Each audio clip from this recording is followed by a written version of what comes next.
Na aula passada, falamos sobre a relação entre currículo e cultura. Quais são os elementos da cultura que são selecionados pela escola e que são passados de uma geração a outra?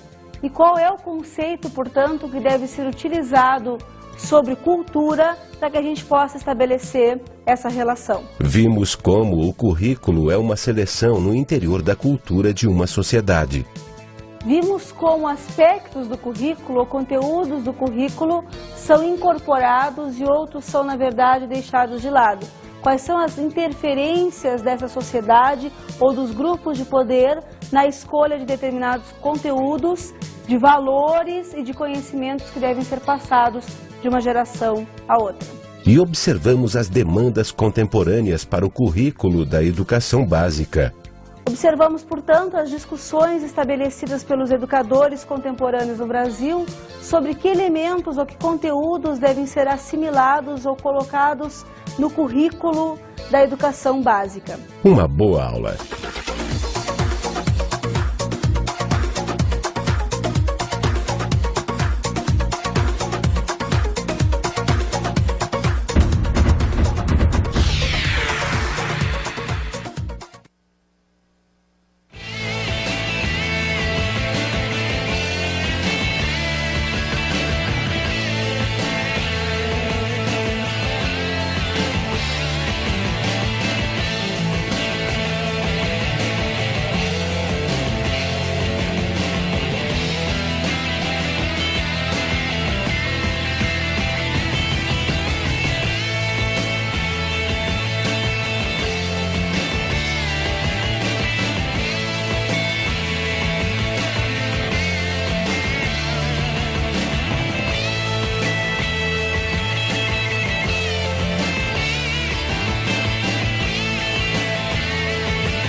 Olá, como vão? Estão entendendo bastante sobre currículo?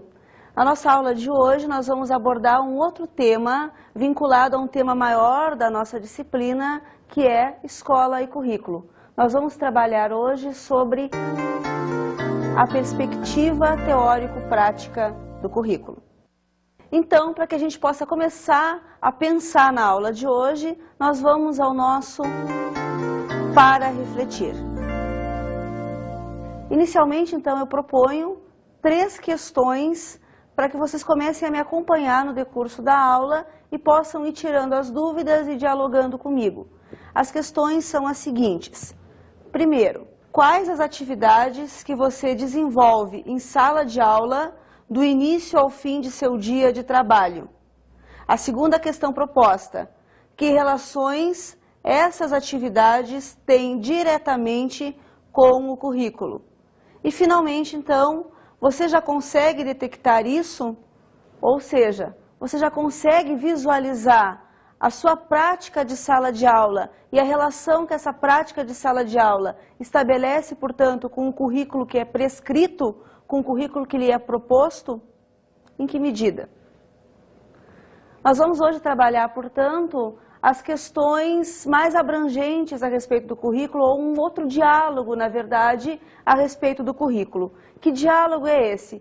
É, na verdade, como é que se tem pensado uma outra proposta que vá de encontro com o modelo tecnicista, ou que vá fazer oposição, na verdade, ao modelo tecnicista, e também a própria sociologia do currículo. Então, o que a gente vai propor para a gente pensar hoje é o que significa a abordagem processual ou prática.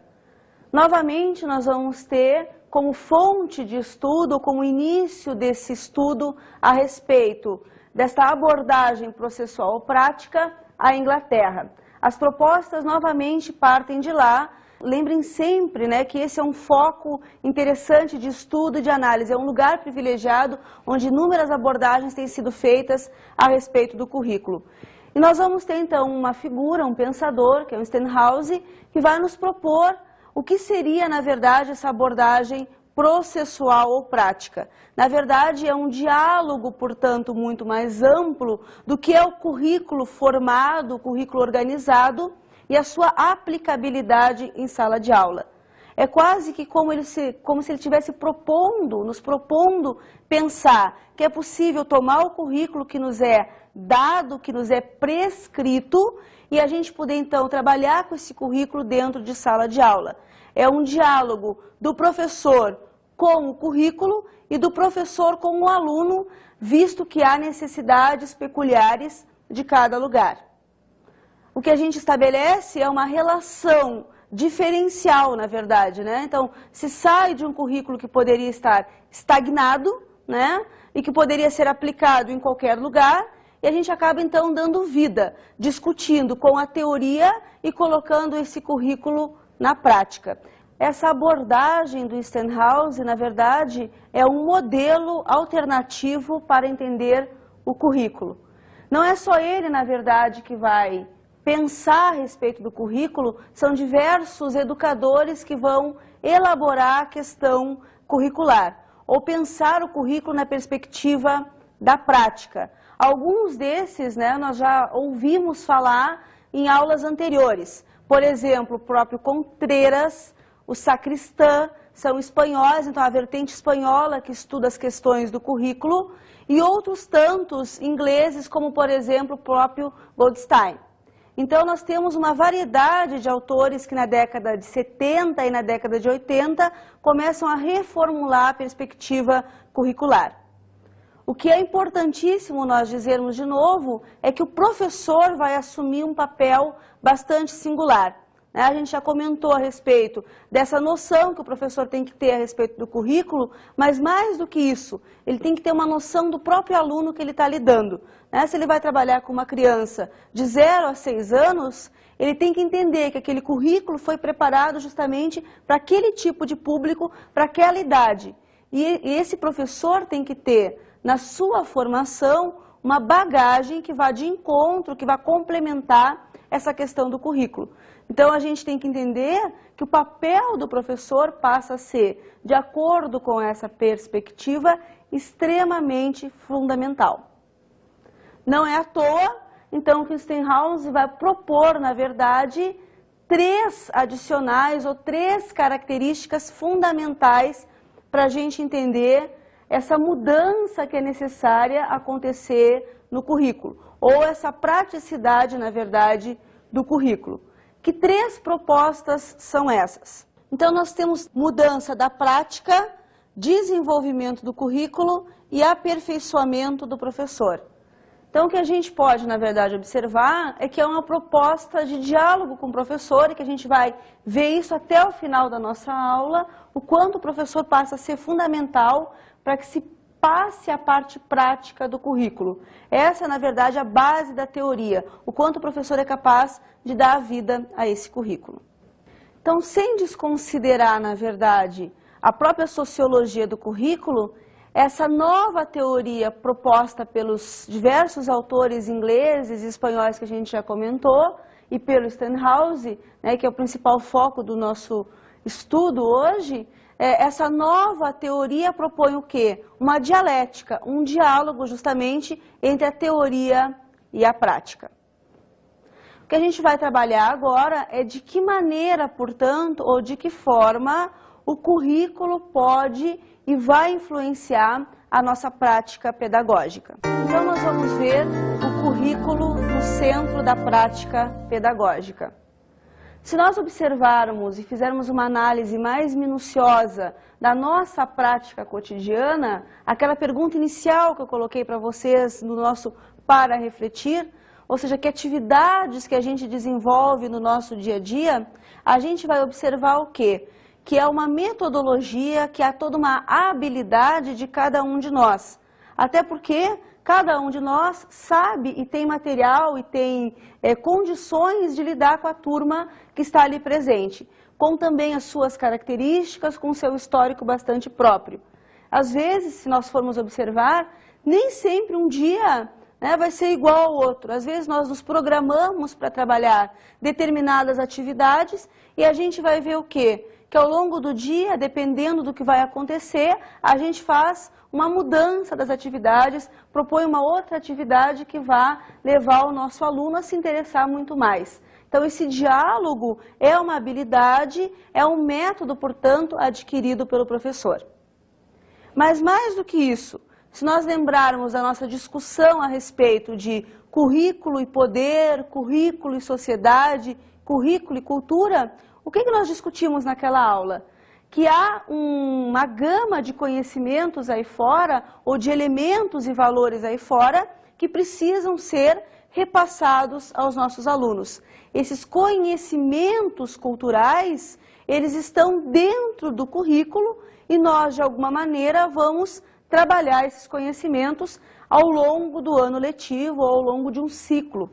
Se nós temos crianças lá de 0 a 6 anos, como eu já havia comentado, há uma formação, portanto, do educador capaz de dar conta desse educando. Então, nós temos, assim, elementos para trabalhar do próprio currículo que nos é proposto, do chamado currículo prescrito, e elementos que nós vamos agregar.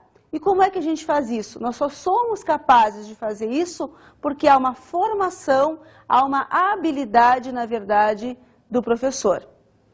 Então, o professor tem, na sua bagagem pessoal, uma formação que é peculiar e que é diferente das outras profissões. Existem inúmeros estudos discorrendo a respeito desse trabalho, desse papel que o ator professor assume em sala de aula.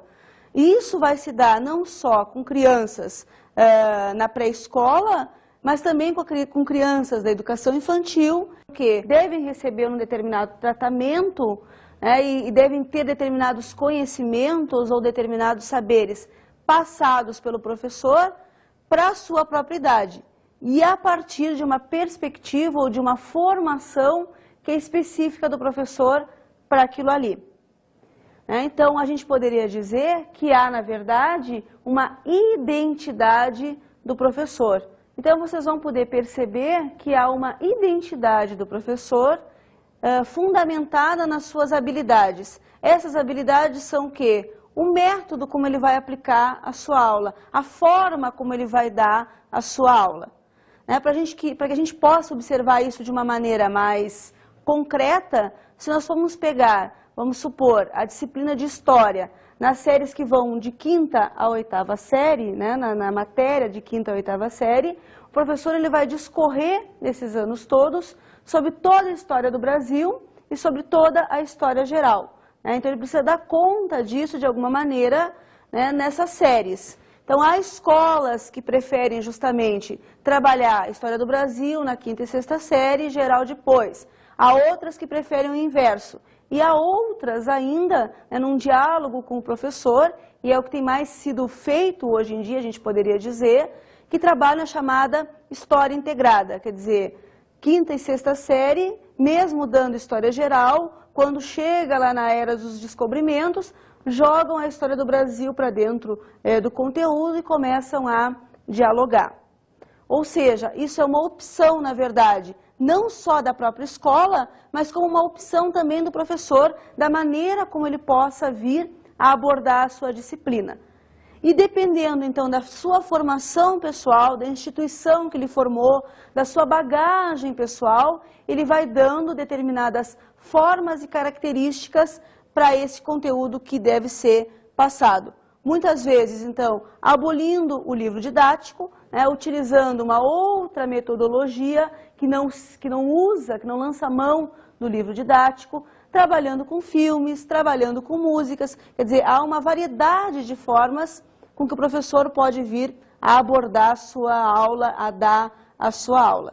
Então, é uma formação e uma identidade do professor e uma identidade com a matéria que ele leciona, com a formação dos seus alunos, que vai dar uma outra cara, na verdade, ao currículo. Nós vamos agora a um intervalinho e voltamos daqui a pouco.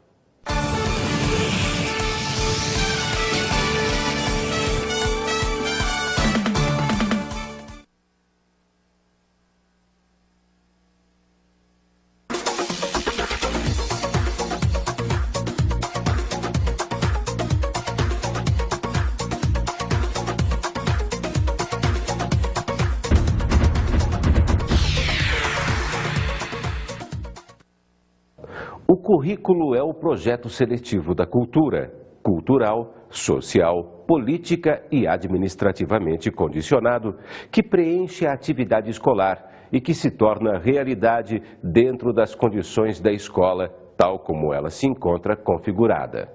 José Gimeno Sacristã. Então, voltaram do intervalo? Ouviram então o que o Gimeno nos propõe? Na verdade, o que ele vai nos colocar ali? Que há para o currículo uma perspectiva processual. Portanto, nós vamos observar e trabalhar agora uma definição processual do currículo, a partir de uma análise do Gimeno, ou do Rimeno, como vocês quiserem falar, em cima de 3 aspectos fundamentais para que a gente possa compreender essa proposta do Gimeno para nós.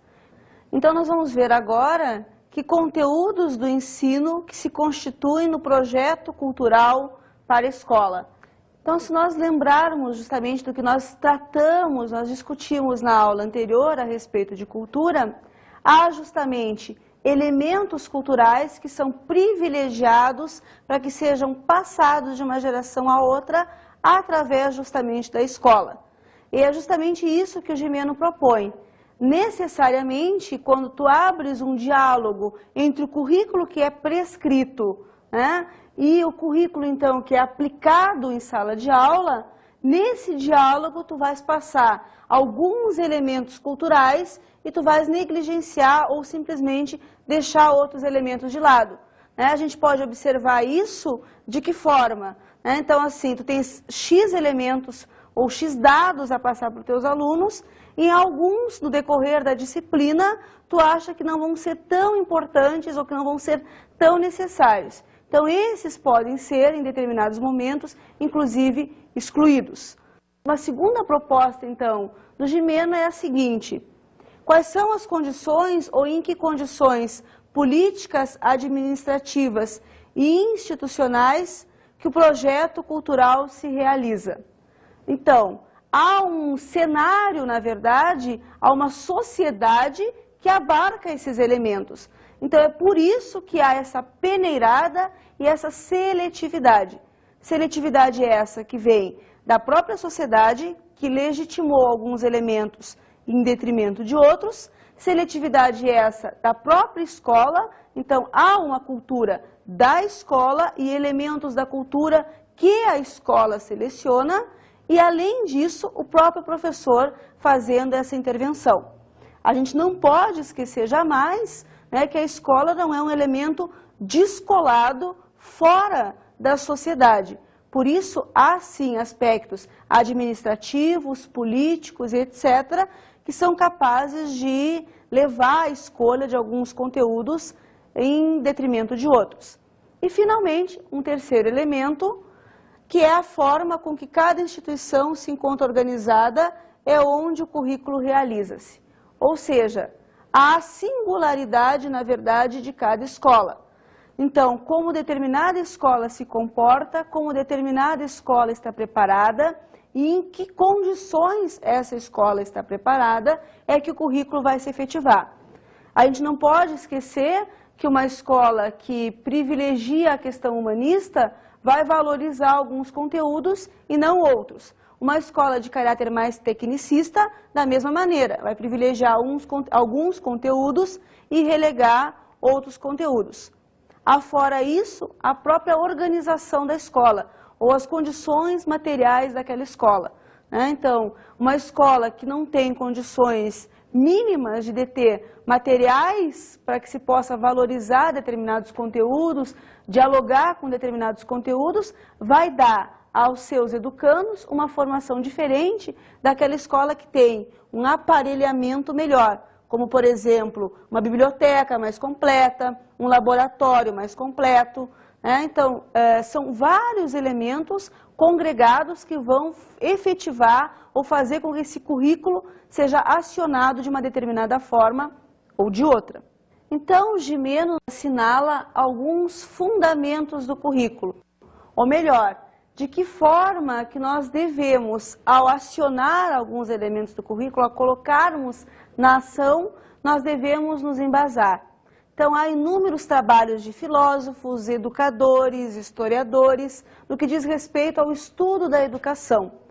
É nessa gama de material teórico que o currículo, na verdade, ou a discussão a respeito do currículo vai se firmar e que tu vais acionar, né, ou tornar a ação possível a partir desse diálogo com a teoria. Então, não há como tu partires para a prática sem que tu te firmes na teoria. Esses são os fundamentos, portanto, do currículo. Fundamentos esses que são também o próprio currículo proposto pelo Ministério da Educação, pelos PCNs. A gente não pode esquecer que há uma proposta curricular, um modelo curricular a ser seguido em nível nacional.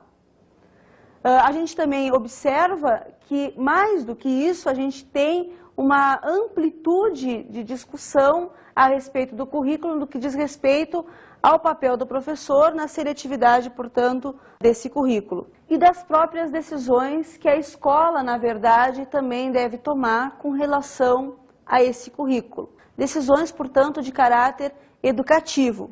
No que diz respeito, por exemplo, aos conteúdos. Que conteúdos devem ser privilegiados? Para que se deve privilegiar determinados conteúdos? Que conteúdos devem ser abordados? De que maneira que esses conteúdos vão ser trabalhados? Qual é o método que vai ser utilizado para isso? Qual é a dinâmica de aula que vai ser dada para que determinados conteúdos sejam trabalhados? Mais do que isso, a gente não pode esquecer que há um público, na verdade, que vai assimilar o que o professor está passando. Então, para quem nós estamos passando? De que forma nós estamos passando? Quem é esse público? Qual é a idade desse público? Qual é a realidade social desse público? De que dinâmica social esse público vem? Então, todos esses elementos são importantíssimos para que a gente entenda as questões do currículo. Se nós lembrarmos uma discussão que foi estabelecida também numa aula anterior, a respeito do que estava se propondo na Bahia, desde a década de 80 e que se firmou na década de 90, que eram os estudos afro, né? A gente pode observar, portanto, que há uma peculiaridade da região a respeito de se dinamizar o currículo, né? Ou de se acionar outros elementos para dentro do currículo. Isso é extremamente importante. Quer dizer, houve um diálogo, né, da escola ou das escolas, dos professores, para tentar atender um determinado público. E isso é, portanto, o diálogo que o Gimeno propõe, né? Então, para quem nós estamos trabalhando, quais os conteúdos que nós estamos trabalhando e de que forma nós vamos efetivar determinados conteúdos em sala de aula. Uma outra coisa que a gente não pode esquecer é que o Brasil é um país imenso, né, extremamente vasto, com uma pluralidade cultural bastante significativa, com uma pluralidade étnica, nós poderíamos dizer, e que, portanto, esse público ele também é plural. Então, é necessário que a gente saiba lidar com essa diversidade.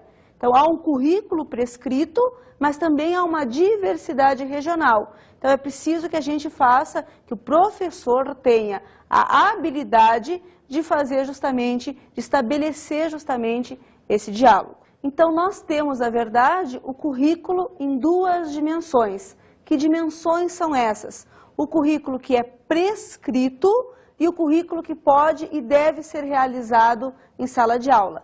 Há esse diálogo que eu estava comentando com vocês, né, entre o currículo que nos é proposto e aquele que nós vamos efetivar, acionar em sala de aula.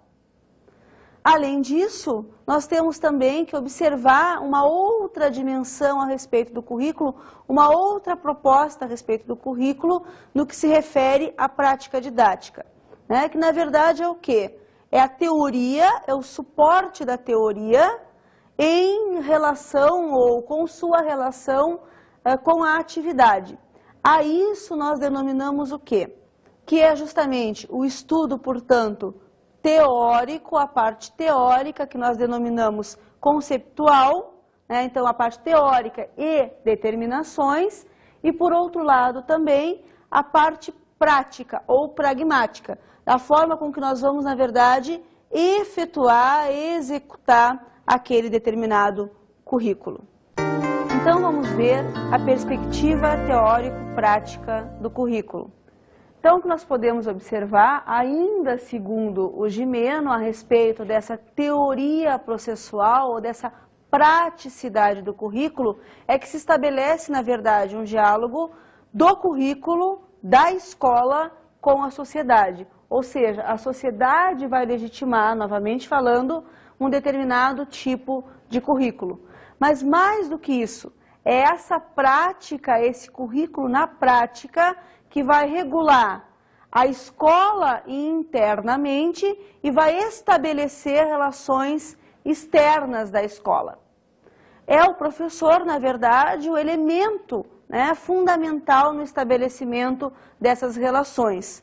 Porque a gente estuda, quando a gente vê efetivada a relação do currículo, como o Gimeno propõe, na verdade, microcosmos sociais. Esse microcosmo social, o que é? É o espaço da escola e as relações externas se evidenciando ali dentro, se evidenciando dentro do espaço escolar.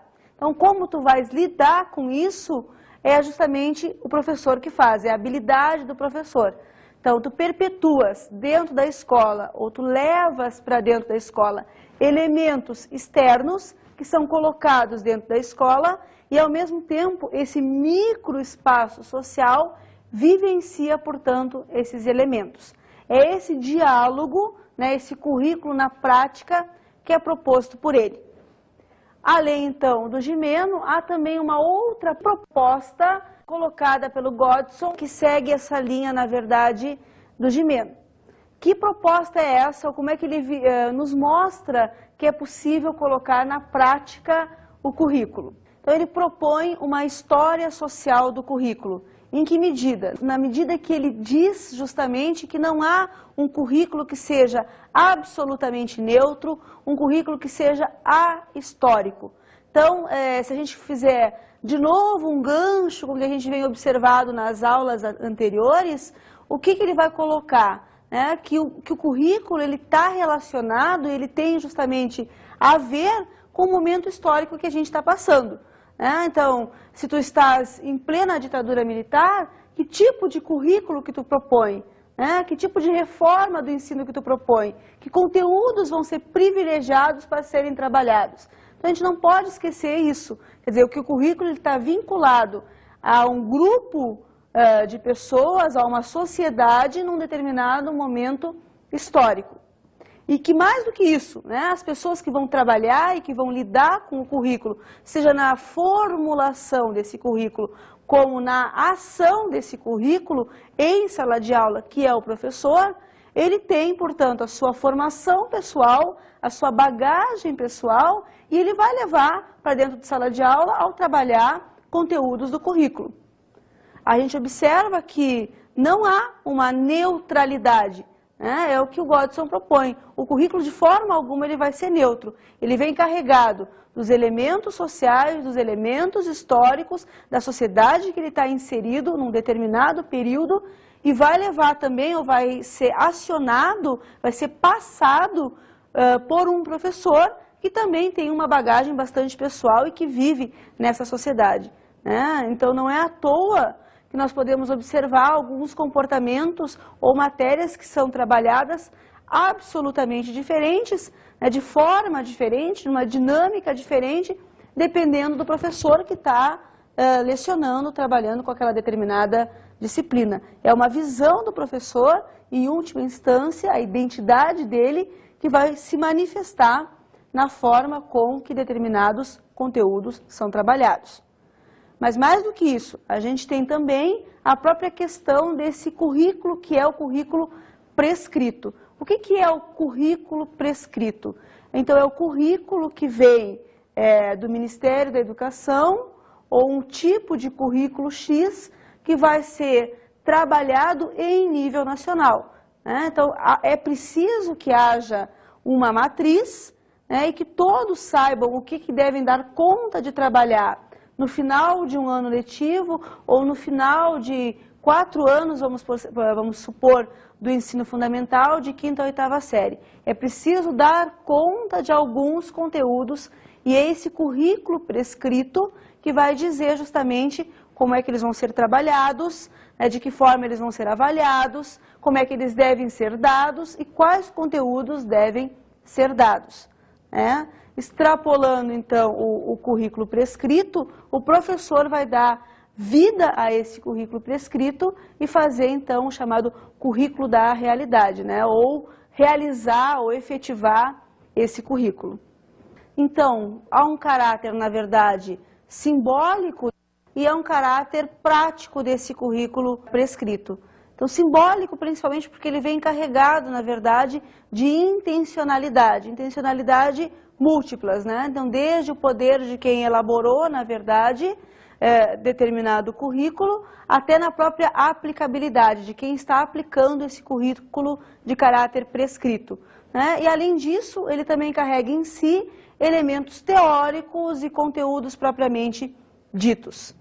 Dessa forma, o currículo ele passa a ser um instrumento importantíssimo de trabalho docente, um instrumento importante do professor em sala de aula. Então, mais do que um instrumento institucional, ele também é um instrumento, uma ferramenta do docente em sala de aula. Então, nós temos dois polos aí, né? Então, um polo levado em consideração pelo poder, né, instituído, que organiza, portanto, esse currículo, que nos dá este currículo prescrito, e no outro polo, então, o professor em atuação em sala de aula. Então, vamos ver a apresentação formal do currículo. A gente pode observar que há quase que uma formação tecnolinear na elaboração do currículo. É como se ele tivesse uma receita, uma organização própria e que devesse, portanto, ser obedecida ou se estabelece daquela maneira que a gente deve analisar, avaliar e obedecer.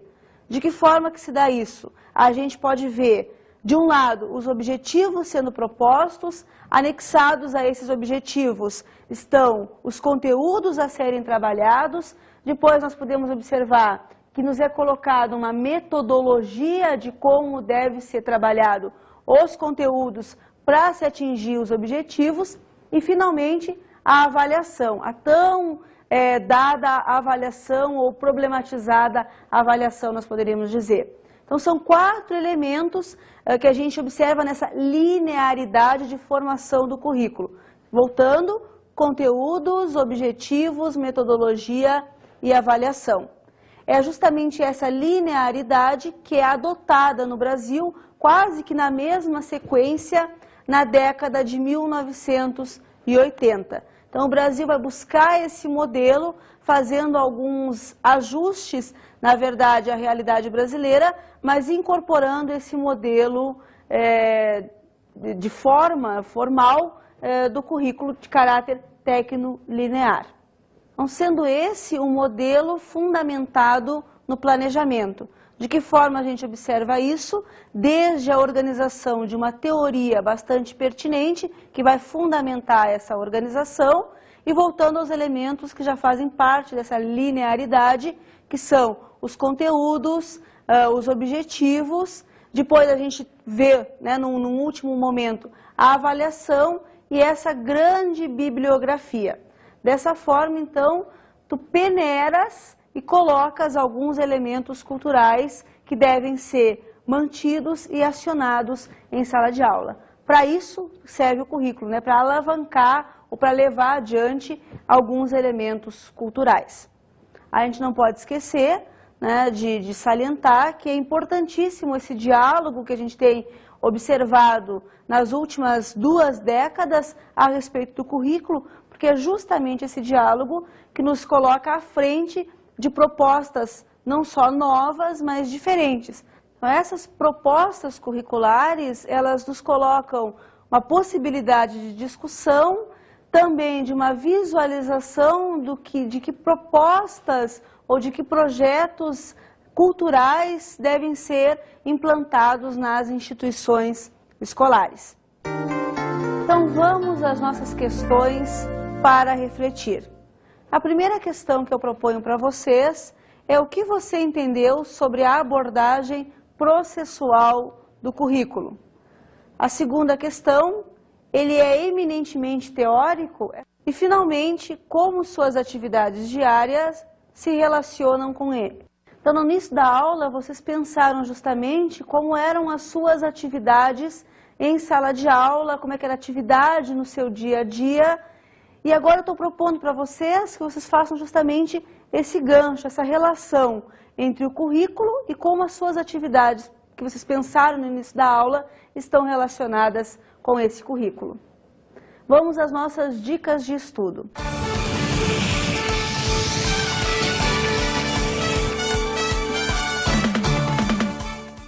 Gostaria que vocês fizessem uma leitura do material de estudo proposto para vocês e, além disso, fizessem uma reflexão sobre o papel do professor e a sua relação com o currículo escolar. Por hoje, então, é só e até a nossa próxima aula.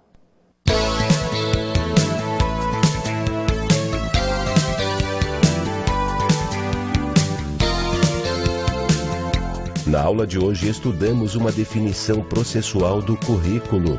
Estudamos, portanto, as relações estabelecidas entre teoria e prática e que são propostas primeiramente pelo Stenhouse. Analisamos a perspectiva teórico-prática do currículo. Como Gimeno e Godson propõem esse diálogo estabelecido entre o currículo prescrito e o currículo efetivado em sala de aula. E qual o papel, portanto, de atuação do professor nessa relação? E estudamos a apresentação formal do currículo. Quais são os elementos que compõem o currículo de modelo tecnolinear? O que é colocado, portanto, para que ele se efetive? Objetivos, conteúdos, avaliação e metodologia. Até a próxima aula!